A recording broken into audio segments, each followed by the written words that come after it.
These are my best mid-tier bags. Welcome to our living room where we get to chat about all the details in life, including love, money, wealth, traveling, bags, and food. So I have 3 bags that I consider the best mid-tier bags. These bags are so nice and useful. I am not a bag expert, I'm not a leather expert, but I do like how things look and how they feel. So we're just gonna go through the 3 ones that I have that I think are fantastic. So the first one that is on my best bags for mid-tier is this one. This is the Aesther Ekme hobo bag. I don't think they even make this bag anymore, unfortunately. Admittedly, I don't actually use this one as much as I used to, but when I first had this bag, I used it so much, and I still really like it, even though I don't use it as much.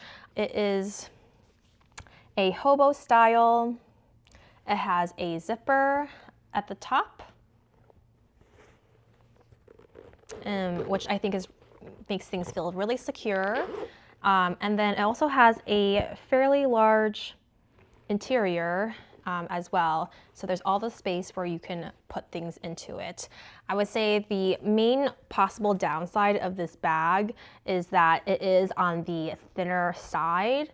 So it's slim. You can still fit a good amount of things and still hold it, and then it'll end up kind of collapsing like this, and that kind of adds to the look and the slouchiness of it actually, which I like. But that is a possible downside, is that it is on the slimmer side. There is a little bit of space limitation to it. It overall is a fantastic bag though, and I actually think I should start using this more often now that I'm reminding myself of this bag. And that is our first bag of the 3. The next bag that I bought this more as a functional bag actually, but I've ended up actually falling in love with it completely. And that is the Longchamp hobo leather bag. This bag is made out of leather, so Longchamp, I guess now has been doing leather for a while, but obviously they have been known for their canvas. When I was younger, I owned I think 3 other canvas bags, and I loved them. They were so functional and useful, and at that time they were considered stylish and they were easy to clean, and I used them over and over again. They really were very useful, and I think my mom still uses them now actually. But I really, really love this Longchamp leather bag. I think it's such a fun twist on the Longchamp style that just looks really nice. It has this really thick strap that is so comfortable, that's also adjustable as well. Unfortunately, it does have to stay shoulder length with this strap, but if you really wanted to, you could buy one of Longchamp's long straps or use a different long strap if you wanted to make it a crossbody. I thought about doing that initially, but I actually just really like it as a shoulder style, so I have just kept it here.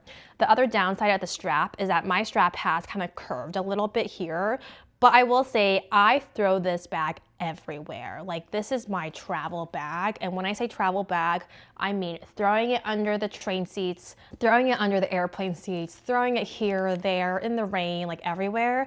So, it's really my fault that it's kind of getting a little bit old looking in the strap and a little curved here. So I don't hate it for that. I think it's still a wonderful bag. The leather itself is so soft. It is so nice. I just love how it looks. I love that it's all black. So even the hardware is all black as well.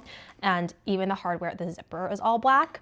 It is a zipper function. So you can open it here and you have a really nice secure closing, which is why I also really like this for travel. It has a more fabric lining inside, which is one of the things I didn't like about the bag, but it really doesn't bother me anymore because I really like the functionality and the rest of the bag too. I also really like the shape of the bag. It has a really good amount of space where you can carry so much stuff when you're traveling, and I think it's just the right amount of space for me. If you need to put a tablet in here, you also can do that too, and it's just really nice and it's really functional too. There we go. Yeah, this is a surprise. I knew that this bag was going to be functional, but I did not really expect myself to fall in love with the bag as much as I have. So that's the second bag. And then the last bag is actually my favorite bag of the three. And I think it might be one of my most favorite bags of all time, even including like my luxury handbags, which is saying something. And that is this cutie bag right here. She is so cute and wonderful. This is the Akris Mini Anna bag. She's a cutie. The leather on her is so soft and supple. You can kind of see it and how it's able to. It's a little blurry, but you can see how it's like so supple here. You can just press down on it. I like to kind of go like this and carry it like this when I'm doing it. This has been one of my most used bags of all time. I almost always will grab this bag when I am meeting people, meeting friends. It's so low key. It also comes with this kind of dark silver hardware too, which I love too. It's just different from the gold. It has a magnetic flap at the top, so it's so easy to kind of like keep your things secure in there. And then the inside, I think, is the right amount of space just to hold my wallet, my chargers, my keys, my phone. It holds exactly what I need.